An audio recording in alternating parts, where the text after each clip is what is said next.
అనుకోని ఆపద. గాల్లో 277 మంది ప్రాణాలు.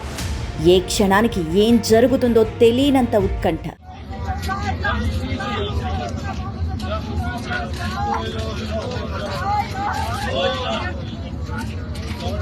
ప్రతి సెకండు కీలకమే.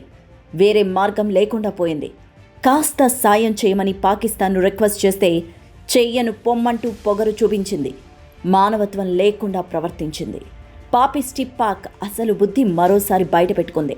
విషయం తెలిసి ఇండియాతో సహా యావత్ ప్రపంచం ఆ నీచపు దేశంపై దుమ్మెత్తిపోస్తోంది. పగవాడైనా ఆపదలో ఉన్నప్పుడు సహాయం చేస్తాం, ఇది మనిషి ధర్మం.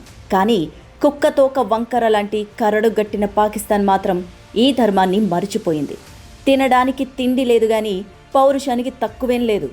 ఆర్థికంగా దివాలా తీసి విదేశాల్లో అడుక్కు తింటున్న పాక్ భారత్పై తన అక్కసును మరోసారి వెళ్లగక్కింది. పెను ప్రమాదంలో ఉన్న భారత ప్యాసింజర్ విమానానికి కాసేపు పాక్ గగన తలాన్ని వాడుకోవడానికి నిరాకారం తెలిపి తన కసాయి బుద్ధిని మరోసారి చాటుకుంది. 277 మంది ప్రయాణికుల ప్రాణాలు గాల్లో దీపంలా మారినా కూడా కనీసం మానవత్వం చూపించలేదు. ఇండిగో ఎయిర్లైన్స్ కు చెందిన 6E2142 విమానం 227 మంది ప్రయాణికులతో ఢిల్లీ నుంచి శ్రీనగర్కు వెళుతుండగా అనుకోని ఆపద ఎదురైంది. అమృత్సర్ మీదుగా ప్రయాణిస్తున్నప్పుడు అకస్మాత్తుగా వడగళ్ల వానతో కూడిన తుఫాను విరుచుకుపడింది.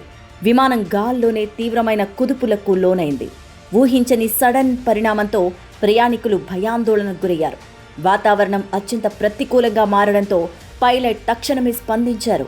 సమీపంలోని లాహోర్ ఎయిర్ ట్రాఫిక్ కంట్రోల్ను సంప్రదించారు. తమ ప్యాసింజర్ విమానాన్ని కొద్దిసేపు పాకిస్తాన్ గగనతలంలోకి అనుమతించాలంటూ అభ్యర్థించారు. కానీ మానవత్వం లేని పాక్ అధికారులు పైలట్ రిక్వెస్ట్ను తిరస్కరించారు. చేసేది లేక ఆ విపత్కర పరిస్థితుల్లోనే విమానాన్ని అతి కష్టం మీద చాకచక్యంగా నడపాల్సొచ్చింది. తుఫాను బీభత్సానికి విమానం ముందు భాగం దారుణంగా డ్యామేజ్ అయింది. అయినా పైలట్ తన పనితనంతో ఫ్లైట్ను శ్రీనగర్లో సురక్షితంగా ల్యాండ్ చేశారు. ఘటనలో ఎవరికి ఎలాంటి అపాయం జరగలేదు. అంతా సురక్షితంగా ఉన్నారు. పాకిస్తాన్ తీరుపై అంతా మండిపడుతున్నారిప్పుడు.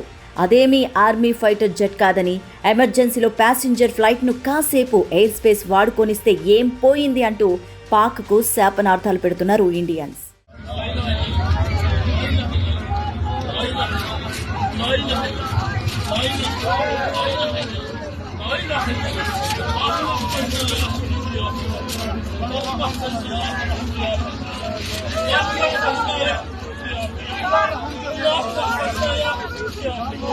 Ja,